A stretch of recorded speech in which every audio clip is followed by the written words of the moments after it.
자, 이번 시간에 제5절 보도록 하겠습니다. 지방세와 다른 채권과의 관계라고 되어 있는데요. 일단 기본적으로는요. 채권 관련했을 때는 평등의 원칙이 적용이 된다라는 거예요. 무슨 얘기냐면 A가 있고 여기에 이제 B, C, D 이렇게 있습니다. B가 먼저 A한테 돈을 빌려줬어요. 얼마 빌려줬냐면 1월 10일 날짜로 해서 1,000만 원. 그 다음에 C가 2월 10일 날짜로 해서 2천만 원. 그 다음에 D가 3월 10일 날짜로 해서 또 1,000만 원 이렇게 빌려줬다라는 겁니다. 자, 이런 식으로 해서 금전 소비 대체가 이루어졌다라고 했을 때 나중에 A가 이러한 채권에 대해서 제대로 상환하지 못했다, 변제하지 못했다라고 한다면 이와 관련했을 때 B, C, D는 어떤 순서로 해서 채권을 갖다 회수하게 되느냐라는 건데요. 느낌상 B가 먼저 빌려줬으니까 우선적으로 B가 변제를 받고 그 다음에 C, D 순서로 해서 처리되는 거 아니야 라고 생각하기가 쉬운데 채권의 관계에 있어서는 평등하다는 거예요. 즉 채권의 발생 시점과는 상관이 없고요. 모두 다 평등하게 취급하겠다라고 되어 있습니다. 그럼 나중에 이 사람이 남은 재산이 만약에 이제 얼마가 있었다라고 한다면 그 얼마 금액을 B, C, D에게 다시 나눠서 갚아야 되잖아요.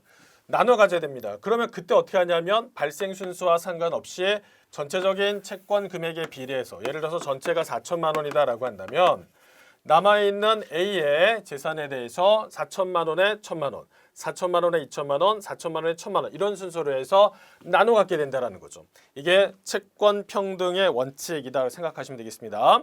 그렇다면 조세 관련해서도 사실상 채권이기 때문에 이러한 채권의 평등의 원칙이 적용이 된다라고 한다면 약간 좀 문제되는 부분이 있어요.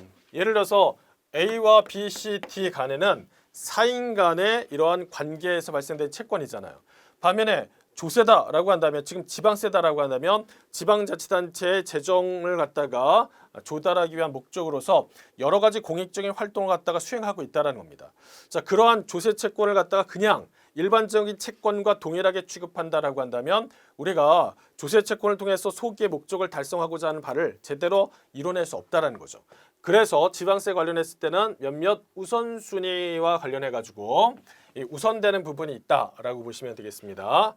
자, 그래서 밑에 보시면 지방세와 다른 채권의 우선순위라고 해서 몇몇 우선되는 어떤 부분이 있는데요. 첫 번째 등장하는 내용을 보시면 지방자치단체의 징수금은 다른 공과금과 그 밖의 채권에 우선해서 징수한다라고 되어 있어요.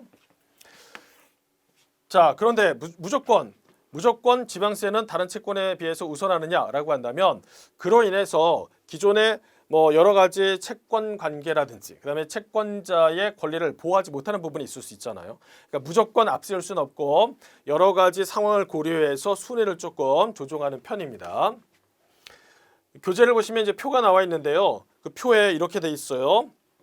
법정 기일과 담보 설정일 확정일자를 비교해서 이러한 순위가 나와 있고요. 그 다음에 다음 화면에서는 이게 이런 형태, 그러니까 담보 설정이나 확정일자가 더 빠른 경우에 있어서는 어떤 순위로 해서 이걸 처리를 해야 되느냐 이렇게 나와 있거든요. 그렇다면 법정 기일이라는 건 뭐고 담보 설정이라는 것은 어떤 의미를 갖고 있느냐라는 건데요. 여기에 첫 번째 법정 기일이라는 것을 이렇게 생각하시면 되겠습니다. 자, 이게 외부에서 봤을 때 지방세가 이게 있구나. 지방세의 존재를 확인할 수 있는 시점. 그걸 법정 기일이라고 해요. 법정 기일. 반면에 담보 설정일 확정일자라고 했는데요. 여기서 이 내용을 갖다 이해하시기 위해서는 조금 개념이 필요한 부분이 있습니다. 예를 들어서 우리가 민법을 보면은 물권이라는 것도 있고 채권이라는 것도 있다라고 해요. 이 두 가지 중에서 누가 더 힘이 세냐라고 하면 여기는 물권의 힘이 더 셉니다. 힘이 세요. 자, 그러면 이 채권과 물권에 대해서 이제 어떻게 구분하느냐라는 건데요. 이렇게 생각하시면 좋을 것 같습니다. 예를 들어서 A가 있고 B가 있습니다. A가 B한테 돈을 갖다가 빌렸어요. 예를 들어서 한 1억을 빌렸다라는 겁니다. 이런 식으로 해서 돈을 갖다가 A가 빌렸어요. 그러면 단순히 이렇게 돈을 빌렸다라고 한다면 이 사실은 그냥 채권에 불과한 거예요. 채권. 그런데 돈을 빌리면서 빌려주면서 B가 자신이 빌려준 이 1억을 갖다 보다 확실하게 회수하기 위해서 뭔가 권리를 갖다 설정해 놨다라고 생각하시면 됩니다. A 재산에 대해서. 예를 들어서 돈을 빌려주면서 A가 이렇게 부동산이 있는데요. 이 부동산에 뭘 했냐면 저당권을 설정을 했다라는 거죠. 저당권을. 자, 그러면 이때 어떻게 되냐? 이 저당권이 된다라고 하면 이게 물권이 됩니다. 저당권 뭐 여러 가지가 있어요. 저당권, 전세권, 뭐 기타 등등 여러 가지 권자가 붙는 이러한 것들을 갖다가 이제 물권이라고 하는데, 자, 이런 식으로 해서 저당권을 설정해 놨다라고 하면 힘이 예전과는 다릅니다.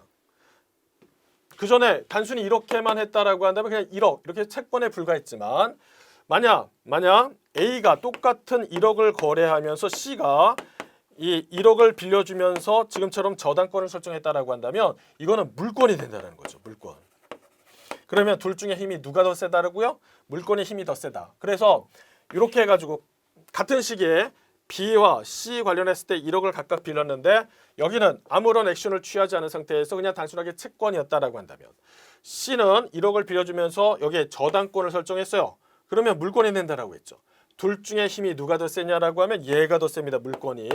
그러니까 만약에 A가 이러한 1억을 갖다 각각 돈을 갚지 못했다 제대로, 그러면 어떻게 되느냐, 요거는 채권 평등의 원칙에 따라서 다른 채권자하고 같이 배분을 받아야 돼요.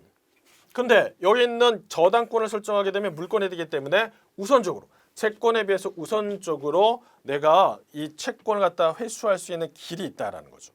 그래서 힘이 훨씬 더 셉니다. 그렇다면 이러한 물권 관련했을 때는 무슨 권 이런 것들 갖다 설정을 해야 돼요. 이걸 갖다가 예를 들어서 지금 여기서는 담보 설정일 이렇게 얘기하고 있습니다.